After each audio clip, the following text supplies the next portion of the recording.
Anda sudah berpikir dengan cara yang benar atau tidak? Atau Anda punya masalah dengan cara berpikir atau tidak? Ini dulu harus dibetulkan supaya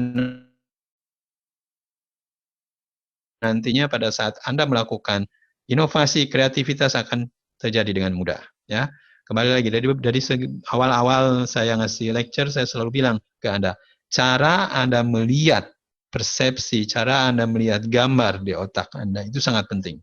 Karena itu akan menentukan kebiasaan Anda, karakter Anda, dan akan menjadikan Anda itu semacam apa di kemudian hari.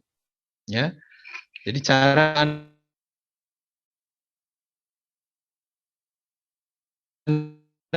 berpikir sangat melihat gambar di diri Anda, ya, dengan otak Anda. Jadi kebanyakan dari orang punya masalah dengan berpikir. Apa yang menyebabkan itu? Ya, karena tidak teredukasi, tidak pernah belajar. Dari beberapa semester ini, berapa semester Anda pernah belajar tentang berpikir? Mungkin satu semester juga tidak. Ya, banyakkan dari Anda waktu zaman SMP, SMA, mungkin awal-awal kuliah, belajarnya kebanyakan tentang teknis. Jarang sekali Anda belajar tentang berpikir, bagaimana cara berpikir, bagaimana alat-alat apa yang harus dipelajari, alat-alat apa yang perlu digunakan. Kalau ada permasalahan ini pakai alat yang mana, kalau pada permasalahan ini pakai alat yang mana. Ya kalau Anda tidak pernah belajar cara menggunakan alatnya atau bahkan tidak tahu ada alat untuk berpikir, ya wajar kalau Anda punya masalah dalam hal berpikir. Makanya saya mengharapkan Anda coba selain baca buku-buku akademik juga belajar membaca buku-buku tentang berpikir. Kalau ada buku yang disebut Learn to Think, ada buku tentang thinking kreativitas, ada buku tentang thinking course, kursus berpikir. Ya, jadi buku tentang berpikir begitu banyaknya di luar sana, Anda perlu membacanya. Jadi sebenarnya masalah yang dialami orang itu, yang orang belum, wah Pak saya punya masalah dengan berpikir, susah berpikir, bukan habit saya, bukan kebiasaan saya. Ya Anda harus belajar. Sebenarnya permasalahan Anda karena tidak tahu, karena Anda tidak terpelajar, karena Anda tidak terdidik dengan cara berpikir, sehingga Anda punya masalah. Ya misalkan saya kan tidak tahu bagaimana cara memperbaiki atap rumah. Kenapa? Karena tidak pernah belajar. Wajar. Bagaimana caranya untuk bisa? Ya belajar. Ya, belajar dulu ke orang lain. Mungkin orang lain lebih pintar daripada kita karena kita belum pernah belajar. Ya, kalau ditanya Anda pintar nggak bahasa Spanyol? Enggak. Lah kenapa enggak? Ya karena nggak pernah belajar. Perlu nggak? Ya itu pilihan kalau soal perlu nggak.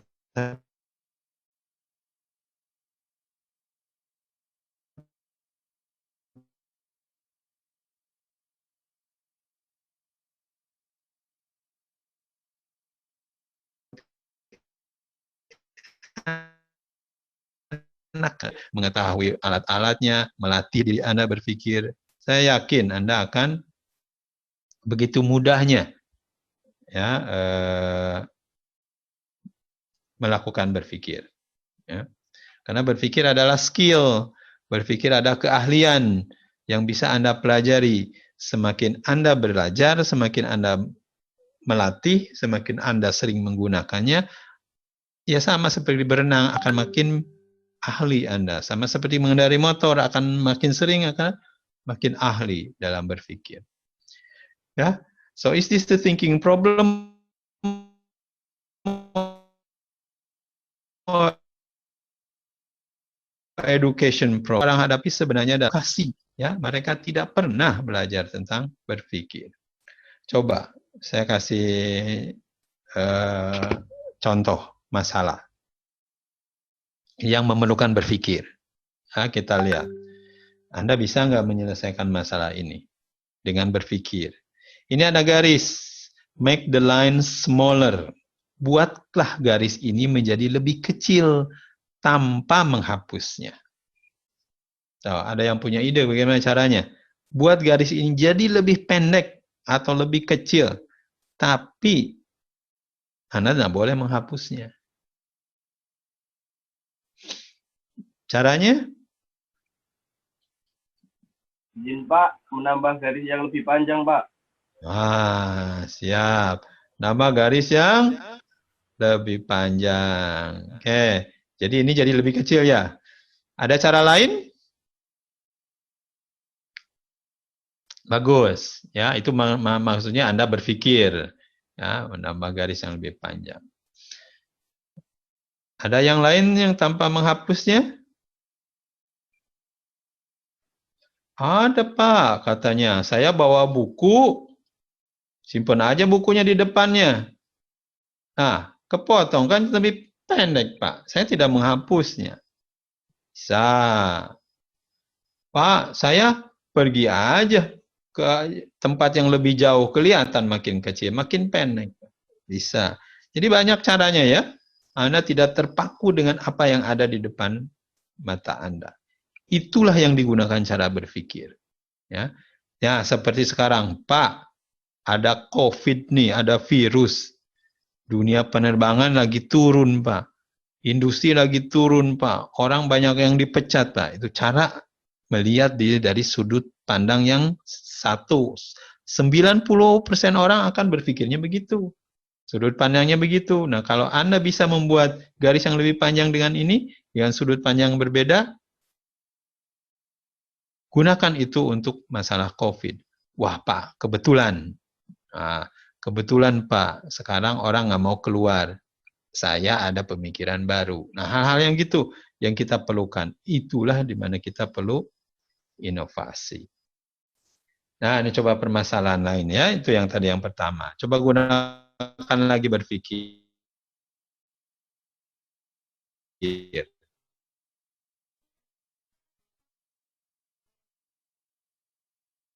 Pakai baju hitam. Wearing a black mask, pakai hitam. Berdiri di pinggir jalan. Di sebuah kota yang semua buildingnya dicat hitam. Semua lampu-lampu di sana rusak. Tidak ada bulan. Ada sebuah mobil, warnanya hitam juga. Ya, tanpa lampu. Dia lagi maju mau menubruk Anda. Sesaat sebelum menubruk Anda, dia belok. Menghindar. Kok bisa tidak menubruk Anda? Nah, apa penjelasannya? Padahal semua hitam, semua gelap, tidak ada bulan, ya, tidak ada bulan. Semuanya warnanya, rumahnya dicat hitam, mobilnya juga hitam. Kok bisa dia hampir menubruk Anda, terus dia bisa tahu, dia bisa belok supaya tidak nubruk Anda? Penjelasannya apa? Ini cara berpikir lagi.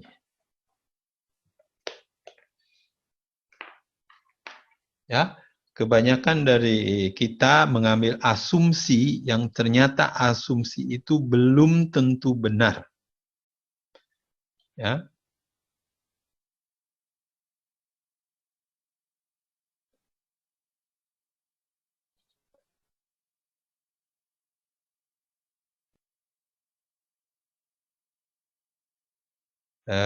Oke, 81 orang. 5 menit lagi saya absen ya, saya screen capture apa yang ada di sini. Ada 81. Saya teruskan dulu ini. Nah, masalahnya kebanyakan orang berasumsi, salah asumsi. Ya, kita lihat apa yang terjadi di sini. Kenapa dia bisa belok? Ya bisa, Pak. Orang di siang hari kok. Walaupun semua dicat-cat hitam, tapi siang hari. Jadi ya kelihatan. Ya, masalahnya kita berasumsi semuanya gelap. Padahal tidak. Ya. Kembali lagi asumsi-asumsi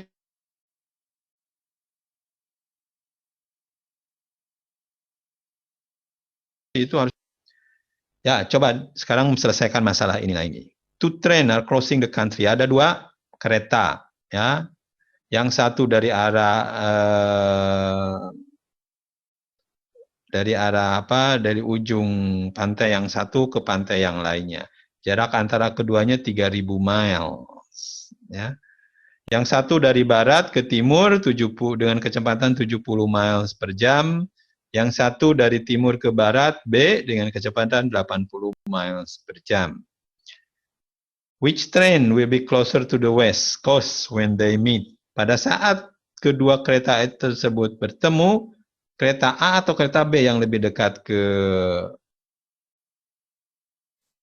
pantai timur, pantai barat?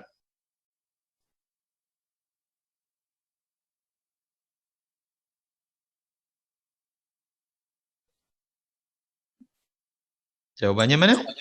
Kereta B, Pak. Yang B. Nah, coba kita lihat ya. Kita gambar. Nah, gini kan kebanyakannya asumsi. Ini kalau kita gambar. Ini misalkan benuanya.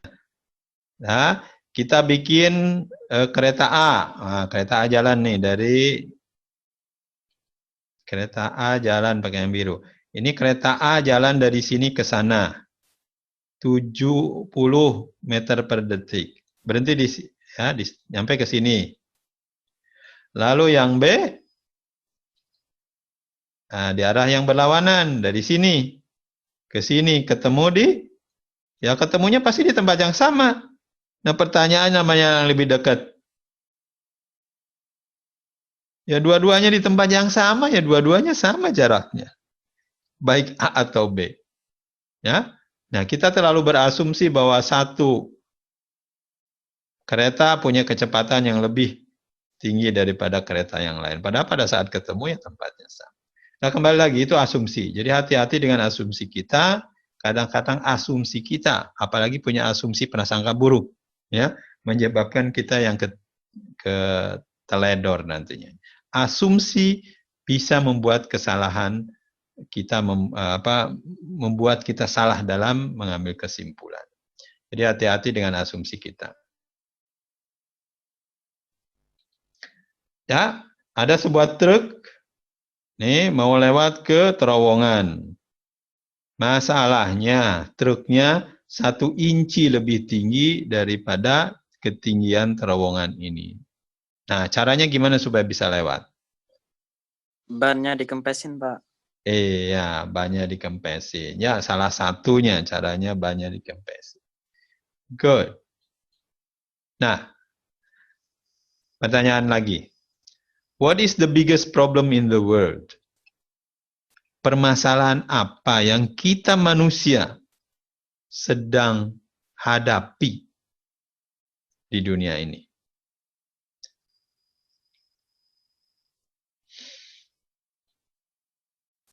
Apakah permasalahan kemiskinan?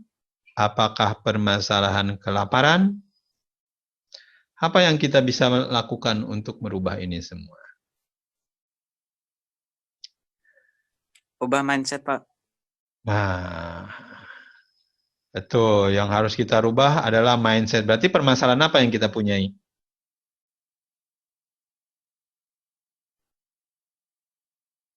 Apakah karena kemiskinan? Bukan. Apakah karena kelaparan? Bukan. Itu tadi yang dibilang. Betul. Kita harus merubah mindset. Berarti kita punya masalah dengan mindset kita. Mindset terjadi karena apa? Karena cara berpikir. Jadi sebenarnya masalah kita di dunia yang paling berat sekarang ini adalah cara kita berpikir banyak yang buruk. Banyak yang salah. Sehingga mindsetnya salah. Sehingga mindsetnya buruk. Sehingga hasilnya ya juga buruk. Banyak kepala negara di dunia ini yang buruk cara berpikirnya, makanya negaranya jadi buruk. Ya, mudah-mudahan tidak terjadi di kita. Anda juga harus hati-hati. Cara berpikir Anda yang buruk akan menjadikan diri Anda juga buruk. Akhirnya kehidupan Anda juga nantinya akan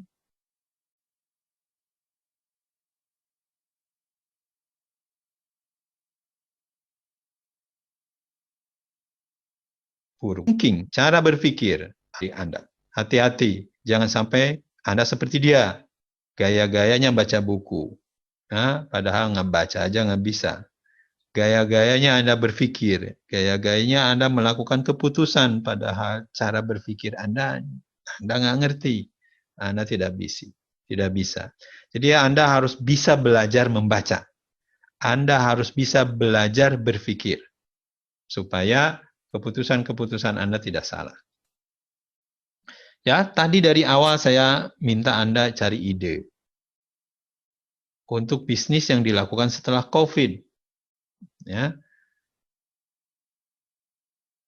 Ternyata tidak mudah mengeluarkan ide. Apalagi kalau saya minta ke Anda, coba keluarkan 100 bisnis ide dalam 10 menit.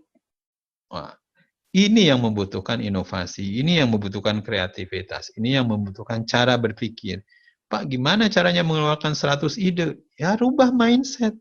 Pakai alat. Jangan sampai Anda berusaha membuka obeng tanpa alat, ya, membuka skrup tanpa obeng, ya, jadi pakai tangan atau pakai gigi, ya, alatnya nggak betul, makanya Anda susah menyelesaikan permasalahan. Ya, jadi perlu alat.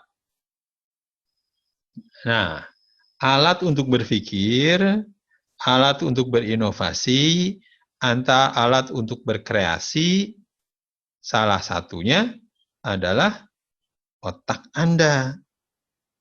Salah satunya, ingat, bukan satu-satunya. Jadi salah satunya, untuk berpikir Anda perlu otak. Hanya salah satunya, tapi belum tentu yang paling penting. Ya. Jadi kalau Anda selama ini banyak menggunakan otak Anda untuk berpikir, oke, pergunakanlah sebaik-baiknya. Setidaknya Anda harus ngerti cara otak berpikir, supaya tahu bagaimana cara menggunakannya dengan tepat. Bukan hanya otak, ada hal lain yang jauh lebih penting daripada otak, ya, untuk berpikir. Apa kira-kira yang lebih penting dari otak apa untuk berpikir? EQ, Pak. EQ, emotional quotient itu ya. Siapa? Organ apa itu emotion pakainya? Di tubuh kita. Hati, Pak. Hati. Wah, jadi berpikir pakai hati ya? Ya, Pak. Ya. Oke, jadi untuk berpikir Anda perlu otak, Anda perlu hati. Perlu apa lagi? Cukupkah kalau kita punya otak, kita punya hati, kita bisa berpikir baik? Kita menjadi orang yang baik. Perlu apa lagi untuk jadi orang yang baik selain otak dan hati? Kalau otak kita diambil, ya, ada orang yang dapat kecelakaan, misalkan tabrakan motor. Otaknya masalah, sebagian otaknya bisa diambil, harus diambil. Kira-kira dia masih bisa jadi orang baik nggak? Bisa, Pak, karena masih ada hatinya. Oke. Bagaimana kalau hatinya ditransplant, diganti?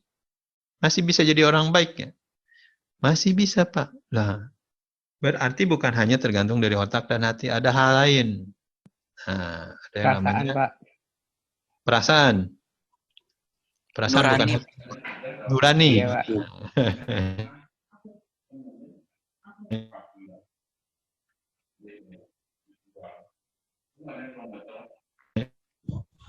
Karakter, Pak. Tidur, hati Anda berjalan. Semua itu, ya, adalah ada di diri Anda. Jadi kembali lagi, Anda bukan hanya otak Anda bukan hanya hati Anda, ada sesuatu di diri Anda yang bukan berwujud. Ya, itulah jiwa Anda. Ya, orang bilang jiwa, ruh apalah namanya. Itu juga penting sekali. Ya, selain daripada otak sama hati tadi. Jadi pada saat Anda berpikir lain kali, gunakan otak plus hati plus jiwa. Ya, tiga-tiganya akan membentuk Anda menghasilkan keputusan yang bagus. Oke. Ini salah satu guru, ini guru namanya Edward de Bono, guru berpikir. Jadi kalau Anda ikut kursus berpikir atau mata kuliah berpikir, Anda akan berguru sama dia, Edward de Bono. Most of the mistakes in thinking are inadequacy of perception. Jadi kebanyakan kesalahan Anda dalam berpikir bukan karena kesalahan logika, tapi kesalahan persepsi. Ya, kesalahan gambar. Gambar yang ada di otak Anda ya salah, ya akhirnya salah. Seperti misalkan saya liatin ke Anda koin. Anda bilang, oh ini Pak, gambarnya ada angkanya. Oh Pak, ada yang orang lihat belakangnya. Ya, tergantung mana yang Anda lihat, Anda akan bersikukuh dengan apa yang Anda lihat. Ya, itulah image, itulah persepsi. Selama Anda tidak membalikkan koin itu, persepsi Anda akan tetap di situ. Hati-hati. Makanya logika itu sangat ampuh tapi sangat berbahaya. Karena kita akan biasanya menjadi egois, ya. Inilah adalah komponen-komponen dalam berpikir. Salah satunya, ingat, hanya salah satunya pakai logika. Hanya salah satunya kreativitas. Hanya salah satunya analitis. Hanya salah satunya emosi. Jadi ini yang Anda biasanya pelajari banyak di sekolahan. Tapi yang paling penting bukan hanya itu. Ini dia yang paling penting ini. Persepsi atau gambar. Ingat tadi saya bilang Anda ada mobil hitam, ada orang hitam pakai baju hitam, semuanya hitam. Pada saat mobilnya udah deket dia bisa belok. Persepsi Anda yang salah karena Anda berpikir persepsi itu terjadi pada malam hari, gelap. Nggak dibilang malam hari, justru siang hari. Jadi kalau persepsinya salah, keputusannya akan salah. Ya. Jadi hati-hati dengan persepsi. Nah, kalau dari sekarang Anda berpikir, Pak, sekarang zaman ekonomi jelek. Susah cari uang, susah cari bisnis, susah bekerja. Itu persepsi. Kesimpulannya akan berbeda dengan orang yang akan mempunyai gambar, wah, Pak, ini COVID, ada COVID, potensi bisnis baru berkembang, apalagi bisnis digital. Semua orang nggak melihat ini, saya dan teman melihatnya. Ini potensinya. Itu gambar itu yang membedakan. Sehingga gambarnya berbeda, reaksinya akan berbeda. Nah, yang saya harapkan dari diri Anda sekarang, dalam hal berpikir, jangan Anda mengandalkan otak. Tapi cek dulu gambar Anda, persepsinya. Ya. Bagaimana cara Anda melihat dunia ini? Persepsi itu penting. Ya. Gambar menentukan diri Anda, menentukan karakter Anda. Oke, jadi kembali lagi gambar ya, pastikan Anda punya gambar yang baik yang masuk ke otak Anda. Nah, cara berpikir bagaimana? Jadi kita butuh alat untuk bisa berpikir dengan baik, dengan jernih. Seperti tadi, obeng tadi.